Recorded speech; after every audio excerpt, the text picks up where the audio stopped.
Disse Pedro, versículo 29, ainda que todos se escandalizem, eu jamais, ó Senhor Jesus.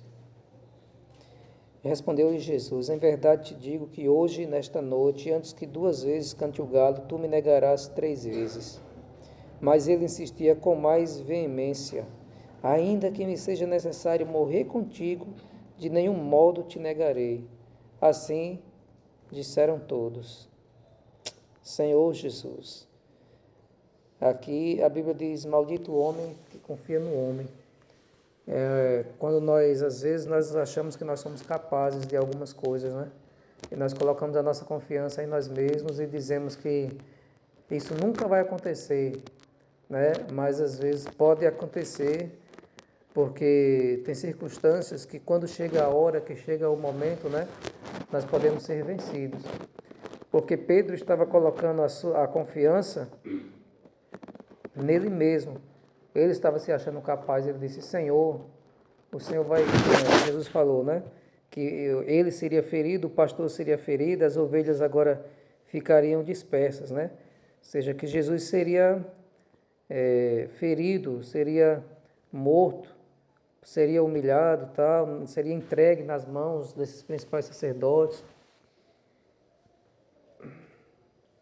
Mas aí, Pedro, ele sentiu um amor natural, né? Um amor natural pelo Senhor, que é tanto que em outra passagem ele sentiu esse amor natural. Senhor, isso jamais te acontecerá. Alguém lembra o que Jesus falou quando Pedro disse isso? Arreda, Satanás, para trás de mim, Satanás. Foi muito forte, porque Pedro expressou um amor, uma preocupação, mas até mesmo aquele amor e aquela preocupação, ela estava em desacordo com a vontade de Deus. Né? Assim, às vezes nós queremos ajudar, nós queremos fazer algo, mas às vezes você pode estar entrando em um campo, em um território que não é exatamente aquilo que Deus quer, né? Como eu já vi testemunhos que Deus às vezes ele está trabalhando num processo com uma pessoa, por exemplo, uma enfermidade, uma situação financeira, familiar, que às vezes Deus coloca aquilo ali para tratar com a pessoa. Mas nós que estamos do lado de fora, o que é que nossa reação? Eita, nós sentimos dó, né? Então nós vamos tentar ajudar de alguma forma. Eu já vi testemunhos que as pessoas foram lá para falar com Deus e Deus disse, não ore. Ah, sim, foi Miguel Mar. Eu até postei, não ore, porque eu estou tratando com ele.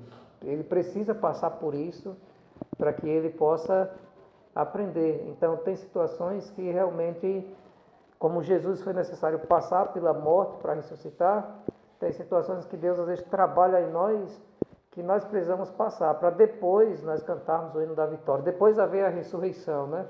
Você ressurgir das cinzas ali, da morte, de uma situação de dor, de desespero, de uma situação de qualquer outra coisa que possa às vezes deixar você ali no deserto, né? E depois você pode ressurgir. E então nós precisamos em tudo ter discernimento, porque às vezes até mesmo coisas que parecem ser agradáveis, nós podemos às vezes estar fazendo algo que pode estar prejudicando mais tarde. Não sei se vocês lembram do exemplo da borboleta que eu dei, a lagarta no casulo.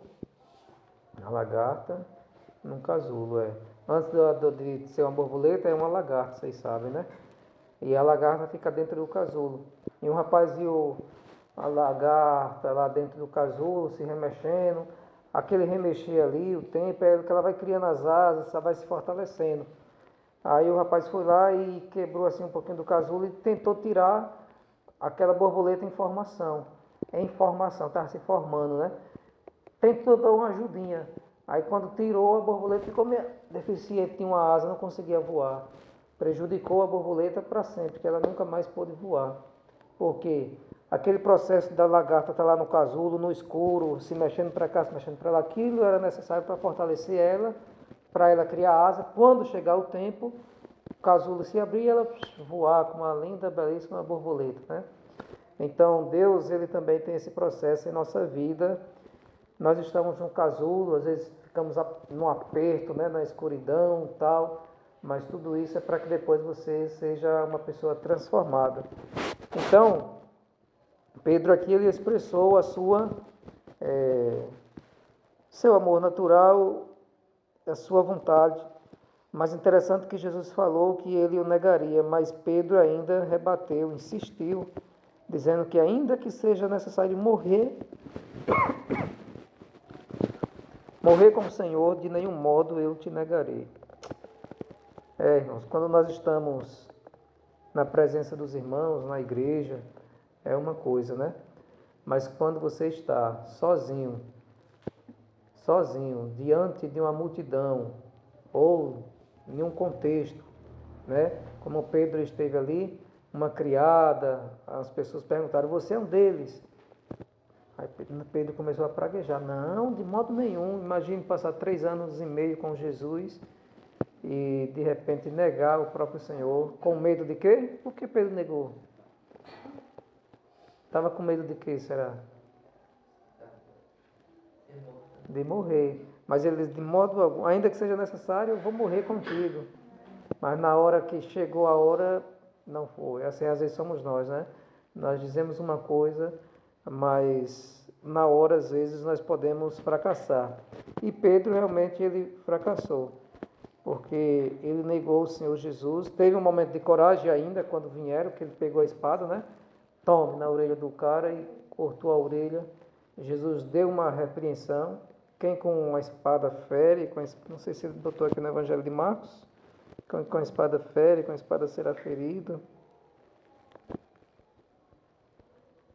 Depois eu dou uma olhada.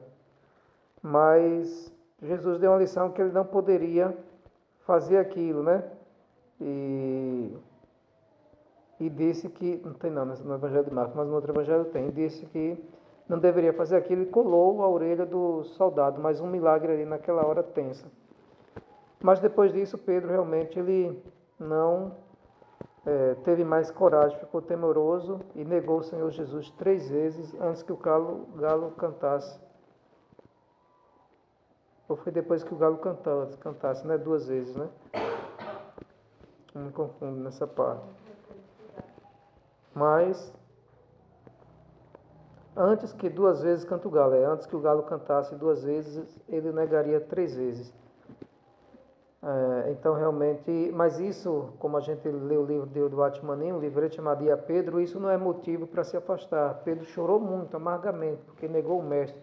Depois que ele negou, Jesus olhou nos olhos dele, aquele olhar ali já dizia tudo, Pedro já relembrou de tudo. Acho que aqui não menciona o olhar, só menciona que Pedro lembrou, né?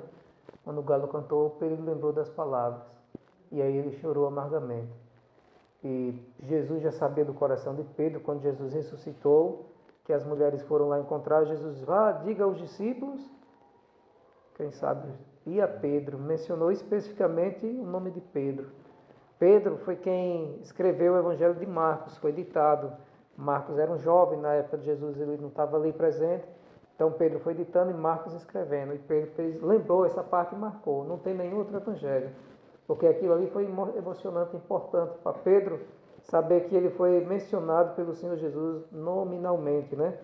Isso mostra o quê? Você pode também, às vezes, pecar, cair, negar o Senhor Jesus, né? Você é crente, se esconder, se esquivar, ter vergonha de falar do Senhor, tal, alguma coisa assim na frente das amigas, né? Dos amigos, né? Não quer parecer estranho, alguma coisa assim, tal. E se você fez isso, ou tem essa vergonha, né? A Bíblia diz que quem se envergonhar de Jesus diante dos homens, Jesus também se envergonhará diante do Pai. Mas se você negou, fracassou, o Senhor não desiste de você. O Senhor ainda te ama, né? E Ele, como Ele ressuscitou de si a Pedro, Ele fala o seu nome. Ele diz o nome de cada um de nós quando nós pecamos, porque Ele não quer nos perder, né? Ele não quer nos perder, o Senhor não quer nos perder. Então, independentemente do pecado, Ele quer que nós se arrependa, como Pedro se arrependeu, e nos voltemos a Ele.